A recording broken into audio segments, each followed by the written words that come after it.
In the quiet of early evening, just as twilight began to settle over the village, a young woman named Lynn was returning home from her herbalist's shop. She carried an empty basket and walked slowly through the narrow alleys where the light faded fast. Her shop was at the back of a bustling marketplace, but today it had been quiet, only one visitor for herbs that could soothe skin rashes. As she neared her house, Lynn heard the soft sound of a loom from an open window on the porch behind the weaver's shop next door. The weaver, an older woman named May, was still working in the waning light. Her fingers moved steadily over the warp threads as Lynn paused to watch through the window. After a moment, she stepped inside her own home and found that her daughter had already made tea and set it out for her mother's return. Lynn poured herself a cup of steaming green tea and sat down at her desk where she kept some simple medicines in small jars. The quiet was broken only by the rhythm of May's loom from next door. She thought about how much work the weaver must do, hour after hour creating beautiful silks for others to wear or use. When Lynn had finished drinking her tea, she decided to see if May might need a cup as well. So she stepped out onto her porch and crossed the small space that separated their homes. At May's door, she knocked lightly before entering. May was still at her loom, threading the shuttle through carefully with each hand taking turns due to arthritis in her joints. Lynn saw this and felt a twinge of sadness for her friend. Without speaking, she moved quietly into the back room where there was another table set up next to a small stove. She found an old kettle filled with water and set it over the fire to heat. While the water boiled, May turned to face Lynn and smiled faintly, nodding at the tea preparation. When the kettle whistled softly, she showed Lynn how to mix in some herbs, leaves from her own collection, to make a soothing drink for tired hands. They worked together quietly for several minutes, arranging cups and mixing teas until there were 2 steaming mugs ready on the table by the loom. May sat down slowly beside them while Lynn took a place across from her. "Thank you," May said softly as she lifted her cup and blew gently across the surface of the hot liquid. "It smells good." Lynn simply nodded, holding her own teacup in both hands to keep it warm. The 2 women drank their teas in silence for some time, watching the loom's steady rhythmic movement beside them. As the last drops were sipped away and cups set aside on the table, May turned back towards her work with a gentle sigh and returned to the weaver's chair. Lynn lingered just a moment longer before standing up and crossing back over to her own home. Before she closed the door behind her, however, she paused briefly in the cool evening air, listening for just one more sound of the loom from across the way as it continued its unhurried dance through darkness's early approach. You're listening to the Empty Teahouse. The loom's soft click-clack faded into the growing night, as did the light from Kai's lantern on the riverbank. The riverbank was quiet at nightfall as boats were pulled up onto dry land. A fisherman and his wife had left for home, leaving behind an old wooden cart laden with nets and buckets. In the dim light, a man appeared walking along the bank, his steps measured and slow. He wore simple clothes, a cloak over rough work trousers. His name was Kai. Kai stopped at the cart where a single lantern burned weakly. Beside it sat an elderly woman threading a needle with gnarled fingers. She looked up as he approached, her eyes warm behind wire-rimmed spectacles. "Hello," she said softly. Her voice carried no surprise or question, only welcome. Kai nodded in acknowledgement. "Evening." The old woman offered him the seat next to her on a wooden crate. He sat and watched the ripples of the river as it flowed toward the sea. There was something about water that could soothe any troubled mind, he thought. She noticed his gaze. "Beautiful, isn't it?" she murmured without looking away from her stitching. "Yes," Kai replied simply. Silence stretched between them for a long moment before he broke it again. "You're repairing your cart?"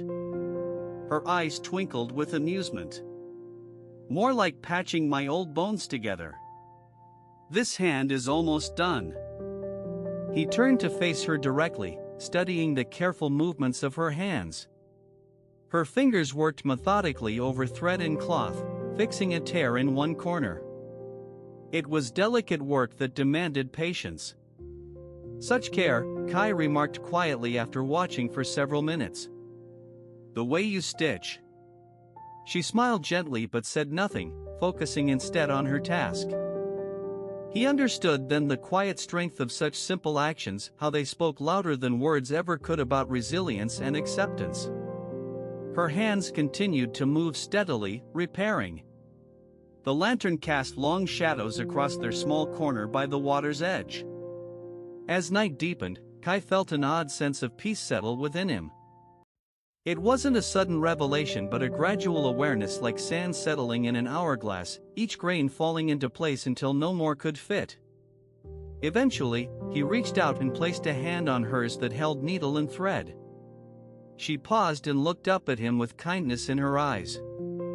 He felt the warmth of her skin through cloth. It was small but comforting. "Thank you," he said without looking away from her work. She squeezed his fingers briefly before returning to her stitching, leaving a quiet space between them again. The act itself carried its own message, one Kai absorbed slowly, quietly. The river kept flowing beside them, indifferent yet constant. As dusk gave way fully to night, the old woman put down her needle and looked across at him. "It's time for you," she said softly but firmly. She handed him a piece of cloth with a tear in it like the one on her cart. It was worn from use, frayed edges marking its age. He accepted it silently, his fingers tracing along the roughness where the seam should be mended. Her hands guided his toward the needle and thread still resting beside them. He began to stitch slowly, following the path already marked out. Hours later or minutes, it felt both long and short. Kai pulled back from his work with a nod of satisfaction.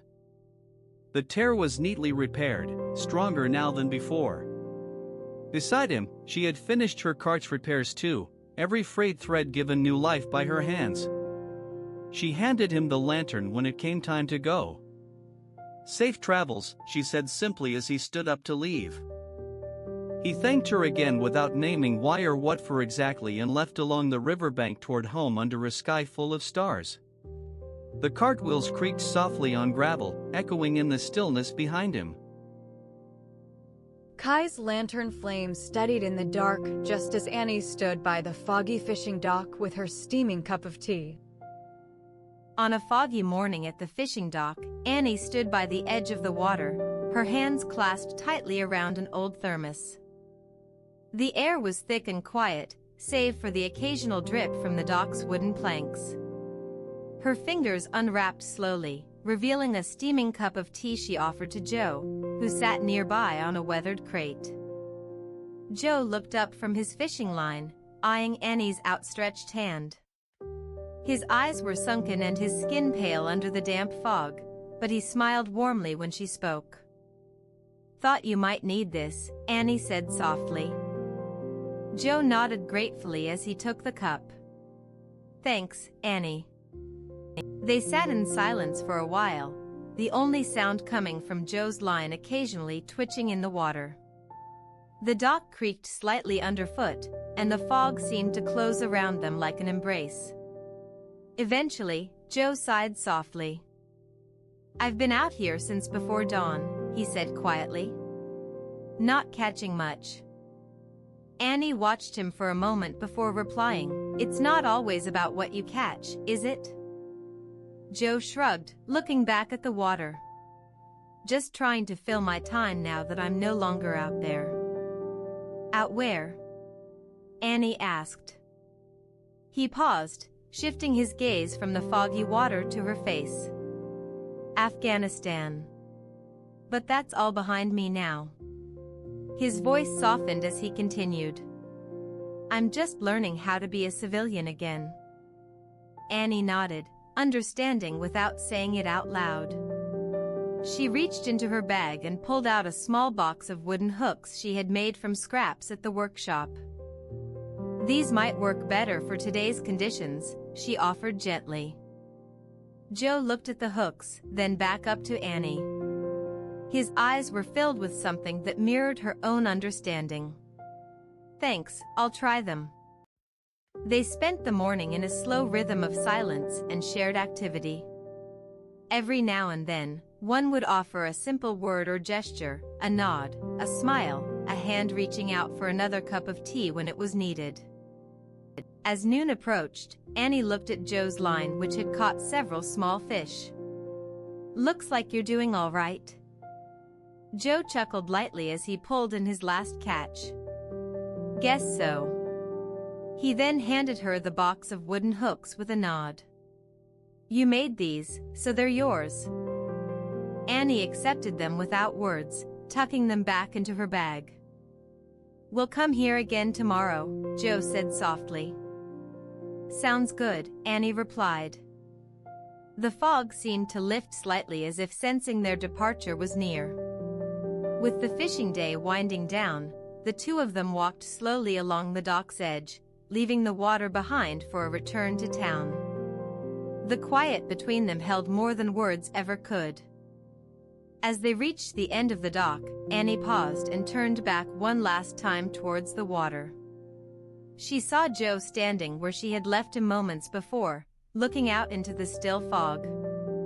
He didn't wave or call after her, but simply stood there for a moment before turning to head back home himself. She walked away with no more than that image of him in mind, and nothing more needed between them. The fog drifted like whispers over the empty dock as a wooden bridge stretched across a clear stream under evening skies. A wooden bridge stretched over a small stream, winding through an old neighborhood. The water was clear and cold, running fast beneath the light brown planks of the bridge. Above it, two women stood, neither speaking for several minutes as they watched a few ducks splash into the water from one bank to the other. Marta, older by nearly a decade, had brought fresh bread with her wrapped in green leaves.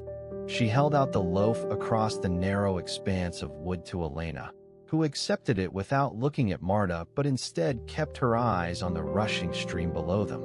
Elena's fingers were long and pale, calloused from years spent weaving silk threads into delicate patterns for clothing and tapestries sold in distant markets. Today she wore no gloves, not even a scrap of cloth to cover her hands, as was common among women who worked with such finery. She unwrapped the bread slowly, the green leaves rustling softly. "Do you remember the old mill?" Marta asked, finally breaking the silence. Elena nodded slightly, but didn't speak. The mill had been there before she was born, a place where young children would play among its shadows while women milled grain and chatted in hushed tones about family matters under the watchful eye of the stream that powered it all. "We used to come here every summer," Marta continued, stepping closer to lean against the wooden railing beside Elena. "We'd bring bread like this for our picnics." Elena's eyes moved from the rushing water to the sky overhead, tracing the path of a small bird circling lazily above them. Her breath was visible in the crisp air. "Your mother loved it here," Marta said quietly, her voice almost a whisper against the sound of flowing water beneath their feet. "She'd bring us every year." Elena's shoulders tensed slightly before relaxing again as she looked back down at the bread cradled in her hands. She broke off a piece and held it out to Marta, who took it with thanks, eating slowly. The two women stood there for another while, the only sounds those of the water rushing below and the distant calls of birds. Then Elena shifted, moving closer to where Marta had leaned earlier, looking down into the stream as though searching for something lost in its depths, but too small to be seen from this height. Marta watched her quietly, a faint smile on her lips at some remembered thought that softened her eyes. "I used to think she was magical," she said softly. Elena's hand reached out towards the rail before pulling back again, as though she wanted to touch it but hesitated. Instead, she turned her gaze slowly to Marta, meeting her eye for the first time since they began their walk across this bridge. "I've never felt that way about anyone," Elena admitted softly, her voice a soft wind against dry leaves. "Not even like my daughter." Her eyes drifted down again to where the breadcrumbs from earlier floated on the water's surface. Marta simply nodded, understanding without needing words between them. The sun dipped lower, casting long shadows across their feet and into the water below. Elena took one more look at Marta before turning away, moving back towards the far end of the bridge where she started her walk from that morning. When she reached it, she paused for a moment longer than usual, as though weighing whether to continue or turn back. But then, with just the faintest hint of hesitation in her step, Elena crossed over and was gone down one side, while Marta remained on the other, watching until Elena's figure faded completely from view into the growing dusk. The only sound now was the gentle murmur of water below them and the soft rustle of leaves overhead as a cool breeze picked up. Somewhere across the river, a dog barked into the dark while above the sleeping town, Mrs. Lee sat on a bench under an ancient willow tree. In the quiet meadow above the sleeping town, the air was crisp and clear under a silver moon. Old Mrs. Lee sat on a weathered bench beneath an ancient willow tree, her hands folded in her lap. Across from her, a young boy named Ming stood, shifting his weight from one foot to another. "Would you like me to sweep the leaves?" Ming asked softly. Mrs. Lee's eyes crinkled at the corners as she smiled. "Thank you, but I enjoy watching them fall." Ming nodded and pulled out a broom from under the bench. He began sweeping the thin layer of autumn leaves into neat piles. The sound of rustling leaves was accompanied by distant owl hoots. "Your grandfather used to bring me flowers from his garden," Mrs. Lee said, her gaze drifting over the dark outline of houses below. "I loved those moments." Ming paused and looked up at her, a question in his eyes. He would find them before dawn when the dew was heavy on their petals. He'd pick just enough to make a small bouquet for me. Simple but beautiful. Mrs. Lee's voice softened as she spoke of past mornings and early birdsong. "I lost him last year," she said quietly, her fingers tracing the wooden bench beneath her. Ming stopped sweeping and stood beside her. "I'm sorry," he whispered. She patted his hand gently. "Thank you for being here." A breeze rustled through the trees, scattering a few more leaves onto the clearing. Mrs. Lee gestured to a spot nearby. "Would you mind fetching some twine from your home? I'd like to tie those piles together and place them back in the woods." Ming nodded without hesitation and set off down the hill at a brisk pace.